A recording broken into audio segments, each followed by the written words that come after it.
নমস্কার। আজ বাস্তুশাস্ত্র নিয়ে আলোচনা করব কথা দিয়েছিলাম।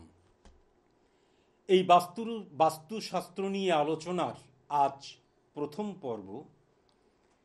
এই আলোচনাটি আমি একদম সৃষ্টি থেকে, সূচনা থেকে অন্ত পর্যন্ত করব।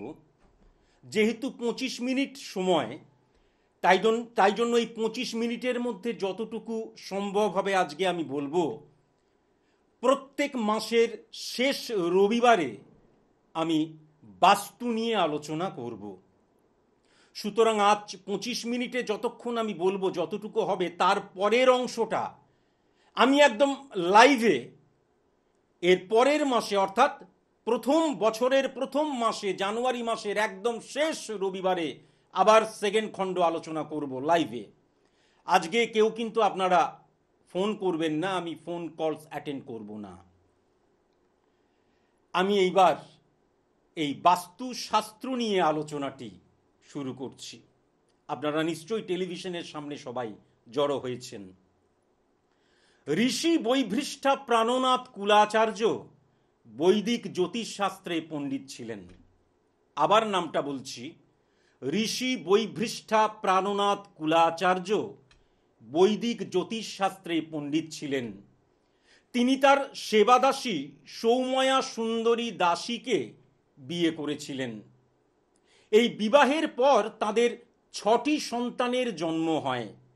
6টি সন্তান সুস্থভাবে জন্মায়, কিন্তু জন্মাবার কয়েক মাসের মধ্যেই 6টি সন্তান মারা যায়। ঋষি বৈভৃষ্ঠা প্রাণনাথ কুলাচার্য চিন্তার মধ্যে পড়ে গেলেন।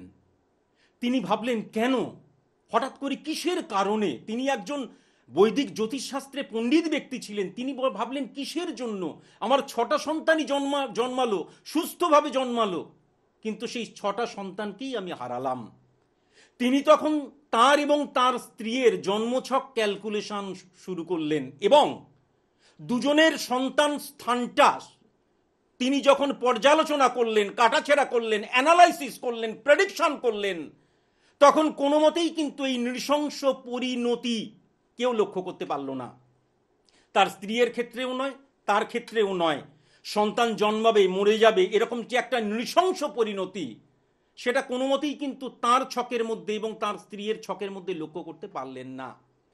তারপর তিনি আরো অনেক সূক্ষ্মাতি সূক্ষ্ম তিনি কিন্তু বিচার পদ্ধতিতে গেলেন, কিন্তু জন্মছক দ্বারাই ক্যালকুলেশন করলেন, প্রেডিকশন করলেন এবং দেখলেন যে গৃহের সাথে তার একটা অদ্ভুত রকমের, তার এবং তার স্ত্রীর একটা অদ্ভুত রকমের বৈসাদৃশ্য ছকের মধ্যে লক্ষ্য করা যাচ্ছে। তখন কিন্তু একদম খুব ভালো মতন শুনবেন, তখন কিন্তু নিজেদের যে নেগেটিভিটি, এই গৃহের সাথে নিজেদের যে নেগেটিভিটি, সেটা নিজেদের ছকের নেগেটিভ ইনফ্লুয়েন্সকে অফ করলেন প্রতিকারের মধ্যে দিয়ে, গৃহকে তিনি টাচও করলেন না। মনে রাখতে হবে, পরবর্তীকালে যে সন্তানটি জন্মালো সেই সন্তান কিন্তু সুস্থভাবেও জন্মালো এবং সেই সন্তানকে কিন্তু সুস্থভাবে বাঁচিয়ে রাখাও সম্ভব হলো। কথিত আছে, ঋষি বৈভৃষ্ঠা প্রাণনাথ কুলাচার্যের নাম অনুসারে ব্যক্তি এবং বাসস্থানের সদৃশ্য এবং বৈসাদৃশ্যের সূক্ষ্মাতি সূক্ষ্ম এই বিচার পদ্ধতির যে শাস্ত্র, তাকে বাস্তুশাস্ত্র বলা হয়। এই বৈভৃষ্ঠা কথা থেকে কিন্তু বাস্তু কথাটি এসছে। আবার কথিত আছে, তার যে একটি সন্তানই যে জন্মগ্রহণ করেছিলেন, তার নাম ছিল বাস্তব্য চূড়া কুলমণি। পরবর্তীকালে তিনি কিন্তু এই ব্যক্তি এবং বাসস্থানের সাদৃশ্য বৈসাদৃশ্য নিয়ে বৈবাং স্তুতি নিপাতং কৃত্বা সৃষ্টি করেছিলেন এবং পুস্তকের আকারে এই শাস্ত্রটিকে, যেই শাস্ত্রের মধ্যে ব্যক্তি এবং বাসস্থানের সাদৃশ্য বৈসাদৃশ্যের কথা কিন্তু বলা হয়েছে, সেইটার কিন্তু ব্যাপ্তি তিনি দেশে বিদেশে সব জায়গায় ছড়িয়ে দিয়েছিলেন।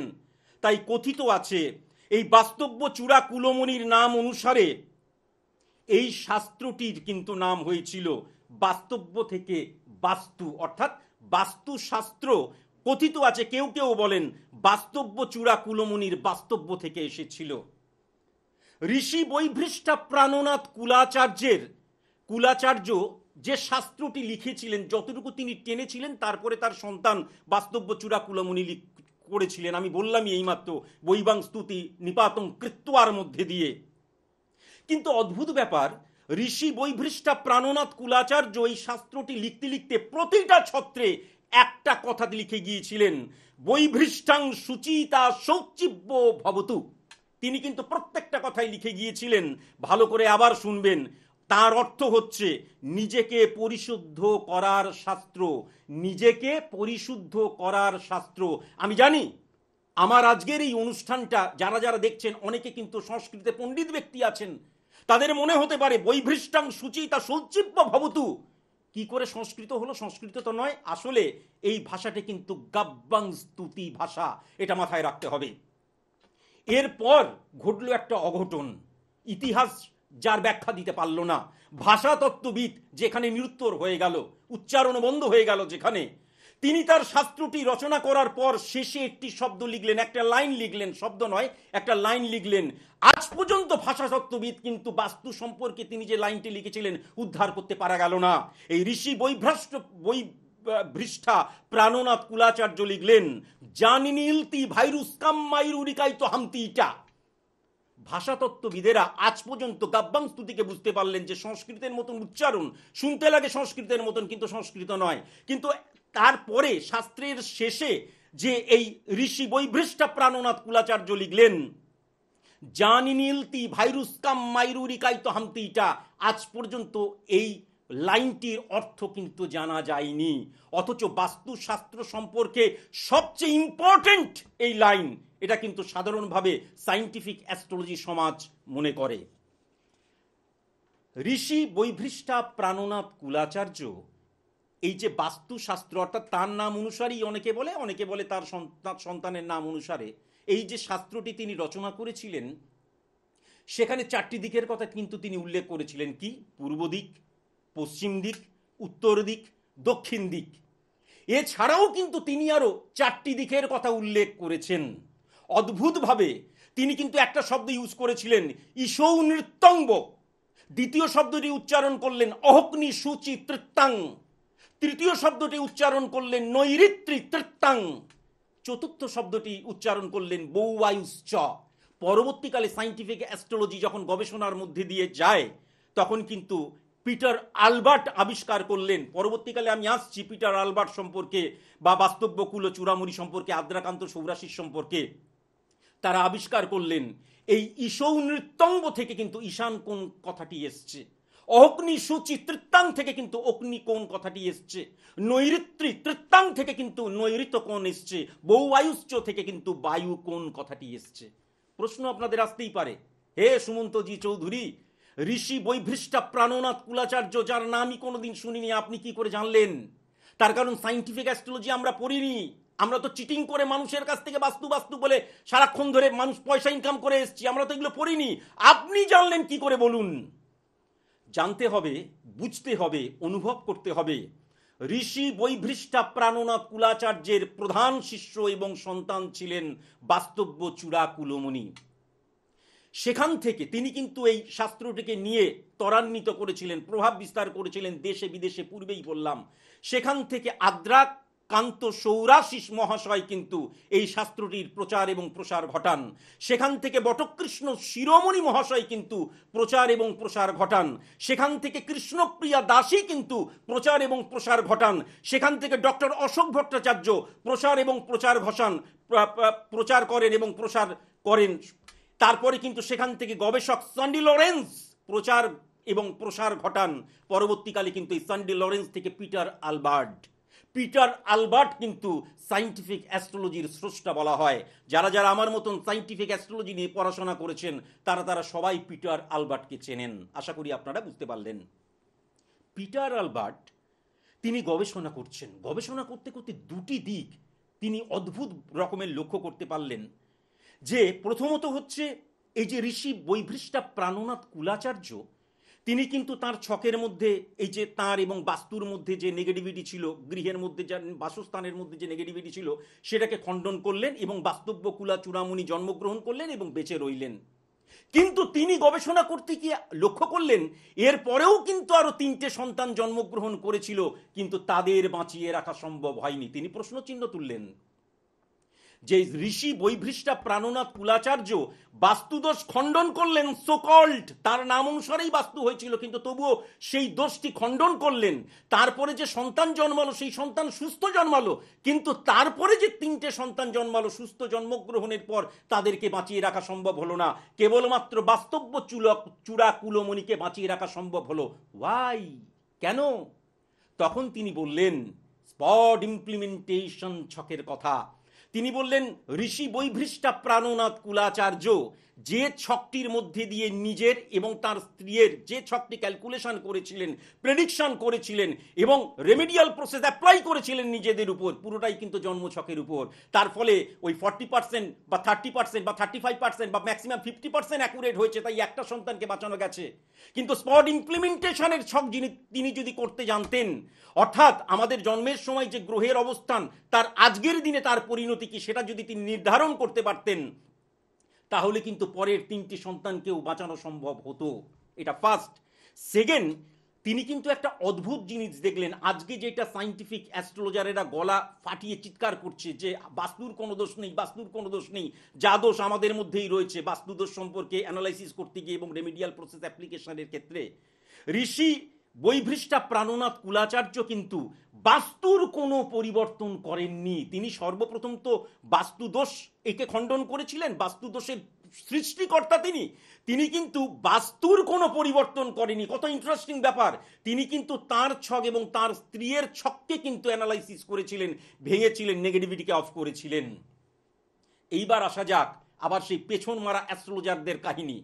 সে এই যুগে আছে, এই যুগে তো সবাই, আর সেই যুগেও কিন্তু ছিল। দেখুন, অশনি গৌর পরামানিক সর্বপ্রথম বাস্তুতে স্ফটিক যন্ত্রম ধারণের মধ্যে দিয়ে কিন্তু দোষ খণ্ডনের কথা বলেছিলেন। এই অশনি গৌর পরামানিক এমন একজন অ্যাস্ট্রোলজার ছিল যাকে কিন্তু বাস্তু শাস্ত্র বা বাস্তু দোষকে এই ব্যাপারকে নিয়ে রিলেটেড ব্যাপার নিয়ে তিনি কিন্তু অমর হয়ে থাকেননি। তিনি কিসের জন্য ইতিহাসে স্থান পেয়েছিলেন? 3 বছরের মধ্যে তিনি লক্ষাধিক টাকা কিন্তু কেবলমাত্র স্ফটিক যন্ত্রম ধারণ মানে স্ফটিক যন্ত্রম বিক্রি করে তিনি 3 বছরে লক্ষাধিক টাকা ইনকাম করেছিলেন। তাহলে বুঝতে পারছেন 2020-তে দাঁড়িয়ে যে ধরনের পেছন মারা অ্যাস্ট্রোলজারেরা রয়েছে, ওই স্ফটিক যন্ত্রম বিক্রি করে বাস্তুদোষ খণ্ডন বলে, সেই যুগেও কিন্তু ছিল। এই অশনি গৌর পরামানিককে কিন্তু ভারতবর্ষের সর্বপ্রথম বড়লোক ধনী অ্যাস্ট্রোলজার হিসেবে কিন্তু সম্মানিত করা হয়, চিহ্নিত করা হয়। এইবার আসা যাক, গাব্বাং স্তুতি অনুযায়ী কিন্তু এই বাস্তুশাস্ত্র বা বাস্তু দোষ চাই বলুন না কেন, এইটা কিন্তু ক্রিয়েট হয়েছিল ঋষি বৈভৃষ্টা প্রাণনাথ কুলাচার্যের মধ্যে দিয়ে এবং পরবর্তীকালে বাস্তব্য চূড়া কুলমুনির মধ্যে দিয়ে, এটা আমি বললাম। এইবার জানতে হবে বাস্তু কথার অর্থ কি। বাস্তুকে যদি আমরা গাব্বাং স্তুতি মতে ভাঙি, তাহলে ব প্লাস আ প্লাস উন্তেস্ত প্লাস তৎ প্লাস সূচি, অর্থাৎ আমার আধার স্থল। আর দোষকে যদি আমি খণ্ডন করি, তাহলে দৎ প্লাস ইস প্লাস পেটকাটা মধ্যনস্য প্লাস হসন্ত, অর্থাৎ আমার যাপনের পক্ষে খারাপ। তাহলে বাস্তুদোষ কথার অর্থ হচ্ছে আমার আধার স্থল, যা আমার যাপনের পক্ষে খারাপ।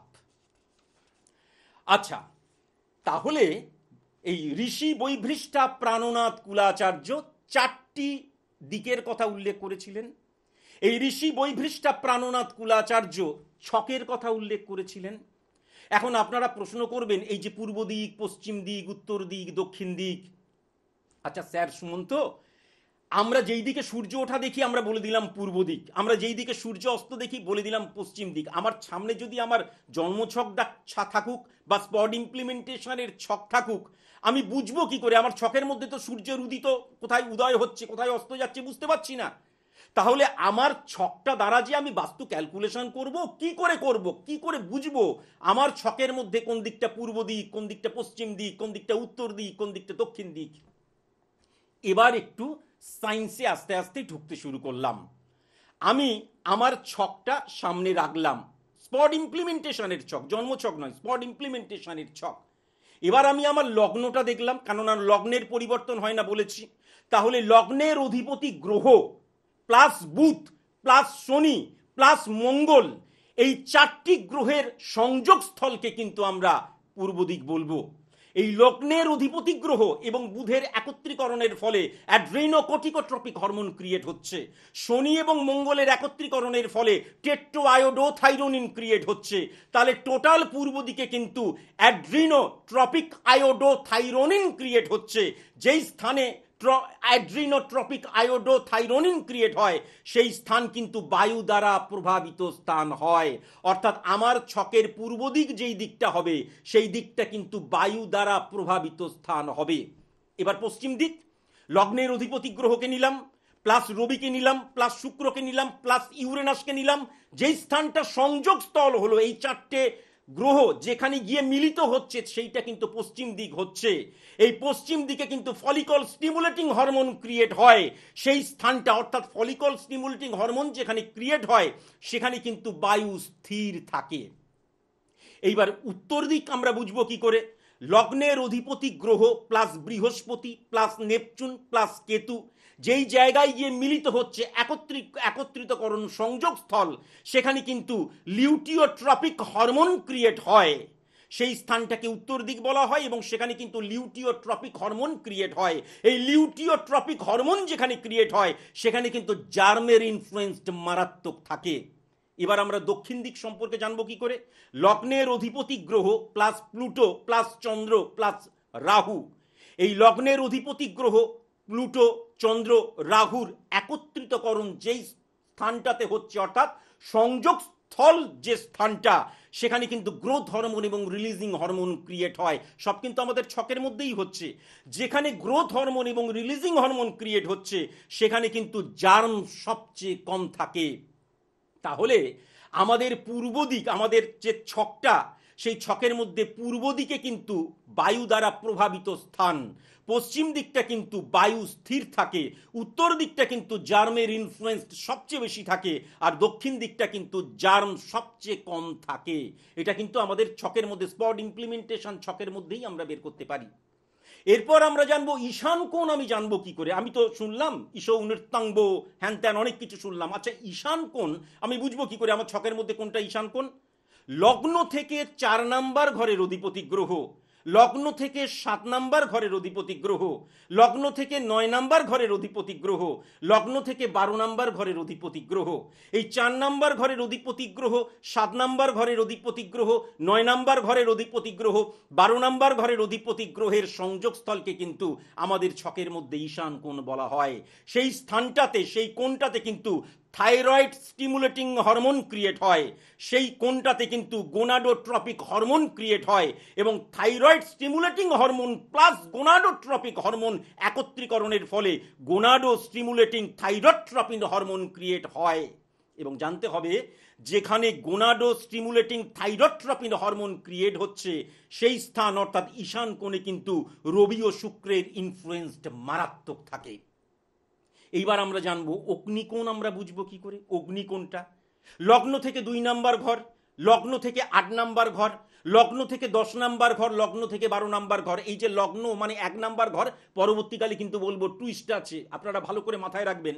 যা কিছু করছেন লগ্ন থেকে করছেন এবং পরবর্তীকালে একটা অদ্ভুত আমি গণনার কথা বলবো, তার জন্য আপনারা জাস্ট একটু ওয়েট করুন, এরপরেই বলবো। তাহলে অগ্নিকোণ জানবো কি করে? লগ্ন থেকে 2 নাম্বার ঘর, 8 নাম্বার ঘর, 10 নাম্বার ঘর, 12 নাম্বার ঘর, এই ঘরের অধিপতি গ্রহেরা যেই স্থানটায় একত্রিত হচ্ছে, মিলিত হচ্ছে, সংযোগস্থল তাদের এই 4টি ঘরের অধিপতি গ্রহের, সেই ঘরটিকে কিন্তু অগ্নিকোণ বলা হচ্ছে। এই যে অগ্নিকোণটা ক্রিয়েট হচ্ছে, এই অগ্নিকোণের মধ্যে কিন্তু কোর্টিকোট্রপিক রিলিজিং হরমোন ক্রিয়েট হচ্ছে, এই অগ্নিকোণের মধ্যে কিন্তু থাইরোট্রপিন রিলিজিং হরমোন ক্রিয়েট হচ্ছে, এই অগ্নিকোণের মধ্যে কোটিন থাইরোট্রপিক রিলিজিং হরমোন ক্রিয়েট হচ্ছে। তার ফলে এই অগ্নিকোণটা কিন্তু বায়ুতাড়িত কোণ হিসেবে কিন্তু আমাদের কাছে উঠে আসে, বায়ুতাড়িত কোণ। আর খুব একটা বেশি টাইম নেই, যাই হোক। এরপর আমরা আসবো নৈঋত্য কোণ কাকে বলে। লগ্নের অধিপতি গ্রহ, লগ্নের অধিপতি গ্রহ অর্থাৎ 1 নম্বর ঘরের অধিপতি গ্রহ, 5 নম্বর ঘরের অধিপতি গ্রহ, 9 নম্বর ঘরের অধিপতি গ্রহ, 12 নম্বর ঘরের অধিপতি গ্রহ, এই লগ্নের অধিপতি গ্রহ, 5 নম্বর ঘরের অধিপতি গ্রহ, 9 নম্বর ঘরের অধিপতি গ্রহ, 12 নম্বর ঘরের অধিপতি গ্রহের সংযোগ স্থলটাকেই কিন্তু নৈঋত কোণ বলে। এখানে কিন্তু অ্যান্টিডাইউরেটিক হরমোন ক্রিয়েট হয়, এখানে কিন্তু interstitial sell stimulating hormone create হয়, এখানে কিন্তু লিউকোনাইজিং হরমোন ক্রিয়েট হয়। এই 3টি হরমোনের প্রভাবে অ্যান্টিস্টিসিয়াল লিউকোনাইজিং হরমোন ক্রিয়েট হচ্ছে। সুতরাং নৈঋত কোণের জায়গায় কিন্তু জার্ম সবচেয়ে বেশি থাকে। এরপর আমরা বায়ুকোণ জানবো কি করে? লগ্ন থেকে 3 নম্বর ঘরের অধিপতি গ্রহ, 6 নম্বর ঘরের অধিপতি গ্রহ, 9 নম্বর ঘরের অধিপতি গ্রহ এবং 12 নম্বর ঘরের অধিপতি গ্রহ, এই 4টি গ্রহের যে সংযোগস্থল, সেই সংযোগস্থলটাকে কিন্তু বায়ুকোণ বলা হয়। এখানে কিন্তু গোনাডোট্রপিন রিলিজিং হরমোন ক্রিয়েট হয়, এখানে কিন্তু প্রোল্যাক্টিন রিলিজিং হরমোন ক্রিয়েট হয়, এখানে কিন্তু সোমাটোট্রপিক হরমোন ক্রিয়েট হয় এবং একত্রীকরণের ফলে গোনাড্রোপ্রোল্যাক্টিন রিলিজিং ট্রপিক হরমোন ক্রিয়েট হয়। বায়ুর সঠিক সমীকরণ কিন্তু এখানে লক্ষ্য করা যায় না। আমি কি বললাম? এরপরেই আমি একটা টুইস্টের কথা বলবো, মাথায় রাখবেন। এই যে আমি 1 নাম্বার ঘরটির কথা বলছি, এই যে আমি লগ্নের কথা বলছি, এটা কিন্তু আমি তখনই বলবো যখন আমি আমার পৈতৃক বাড়িতে বা আমার বাবার বাড়িতে বা আমার নিজের বাড়িতে, যখন আমি আমার বাড়িতে আছি, তখন কিন্তু আমি এই যে ছক দ্বারা যে ক্যালকুলেশন করব বাস্তুকে, সেখানে 1 নম্বর ঘরটি কিন্তু লগ্নের ঘর ধরবো। কিন্তু যখন আমি কোনো ভাড়া বাড়িতে থাকবো, তখন কিন্তু লগ্নকে আমি 1 নম্বর ঘর ধরবো না। এখানে যে 5 নাম্বার, 9 নাম্বার, 12 নাম্বার লগ্ন যা যা বলছি, এই পুরোটাই কিন্তু ক্যালকুলেট হবে চন্দ্র থেকে, রাশি থেকে। মনে রাখতে হবে, ভাড়া বাড়িতে যখন আমি থাকবো, তখন চন্দ্র দ্বারা কিন্তু ক্যালকুলেট হবে, 1 নম্বর ঘর হবে। মাথায় রাখতে হবে, ব্যবসার জন্য যখন আমি কোনো একটা ঘর নিলাম বা যাই কিছু নিলাম, সেইটার বাস্তু যখন আমি আমার ছক দ্বারা ক্যালকুলেশন করব, তখন কিন্তু 7 নাম্বার ঘরকে 1 নাম্বার ঘর ধরে কিন্তু ক্যালকুলেশন করতে হবে। যখন আমি চাকরির জন্য বাইরে কোথাও গিয়ে ঘরে নিয়ে আছি, তখন কিন্তু 6 নাম্বার ঘরকে 1 নাম্বার ঘর ধরে ক্যালকুলেশন করতে হবে।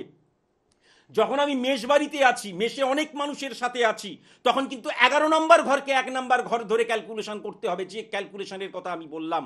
যখন আমি কোনো হসপিটাল, নার্সিং হোমের বাস্তু সম্পর্কে জানবো আমার ছকের মধ্যে দিয়ে, তখন কিন্তু যদি আমার নিজের বাড়িতে আমি না থাকি, তাহলে ডেফিনিটভাবে 12 নম্বর ঘরকে 1 নাম্বার ধরে কিন্তু আমি ক্যালকুলেশন করব। এরপর একটা অদ্ভুত জিনিস আমি তুলে ধরছি। সর্বপ্রথম আমরা কেন্দ্র মানে কি জানি? 1, 4, 7, 10। বারবার ধরে আমি ক্যালকুলেশনের সময় বলি, দেখবেন মঙ্গলকে কেন্দ্র ধরে 1, 4, 7, 10। এই 1, 4, 7, 10 সর্বপ্রথম কে সৃষ্টি করেছিলেন জানেন? বাস্তব্য চূড়া কুলমণি। তার বৈবাং স্তুতি নিপাতং কৃত্তোয়ার মধ্যে কিন্তু এই 1 নাম্বার ঘর, 4 নাম্বার ঘর, 7 নাম্বার ঘর, 10 নাম্বার ঘরকে কিন্তু তিনি সর্বপ্রথম কেন্দ্রের সূচনা করেছিলেন। তিনি যে 12টি ঘর ছিল, 12টি ঘরকে এই শাস্ত্রতে তিনি যে বাস্তুশাস্ত্র যাকে বলা হচ্ছে, এইটি গণনা করার জন্য 12টি ঘরের 12টি নাম দিয়েছিলেন। প্রথম ঘরকে নাম দিয়েছিলেন এওরিথি সোয়াইটোস্ট্রিং, এওরিথি সোয়াইটোস্ট্রিং। দ্বিতীয়ত নৈবৃত্তাঙ্করণিস্যং, তৃতীয়ত শৈচিবংশৌ, চতুর্থ তৈকুচুমার্জং, 5 নাম্বার ঘর আত্তুর চার্জং, 6 নাম্বার ঘর ঐশিবক্কম, 7 নাম্বার ঘর স্না আও আর্জং, 8 নাম্বার ঘর কৃষৌ তুম্বানিং, 9 নাম্বার ঘর ধৃতিব্য সুবিন্যাং, 10 নাম্বার ঘর চুত্রী বর্গংশু, 11 নাম্বার ঘর দৈত্যং আর 12 নাম্বার ঘর বিব্যায় শীর্য। তিনি পরবর্তীকালে এটাও লিখেছিলেন এই বৈবাং স্তুতি নিপাতং কৃত্তোয়ার মধ্যে, এও শাস্ত্রিব্যং ঋচু নার্জং তৈবাল্লিক দৃশ্য ঔ তৃষ্ঠং সৌনিব্যং সৈয়ারিক কথং। এইটা কিন্তু তিনি গাব্বাং স্তুতি মতে লিখেছিলেন, যার অর্থ, ভালো করে শুনুন, যার অর্থ, এ শাস্ত্রে যার কথা উল্লেখ করছি আমি, এ শাস্ত্রে যার কথা উল্লেখ করছি তার সংখ্যা 3-এর পিঠে 10-এর চেয়ে 3টি শূন্য বেশি। এই যে আমি যে বললাম গাব্বাং স্তুতি, তার অর্থটা হচ্ছে, এ শাস্ত্রে আমি যার কথা উল্লেখ করছি তার সংখ্যা 3-এর পিঠে 10-এর চেয়ে 3টি শূন্য বেশি, অর্থাৎ 3-এর পিঠে 13টি শূন্যের কথা বলেছেন। আপনারা যদি একটুও সায়েন্স সম্পর্কে জানেন, পাগল হয়ে যেতে হয়, অবাক হয়ে যেতে হয়। মিরাকেল! কবেকার মানুষ! আমরা যদি আমাদের ভেতরটা লক্ষ্য করি, তাহলে আমাদের ভেতরে মানব শরীরে কোষের সংখ্যা কিন্তু 30 ট্রিলিয়ন।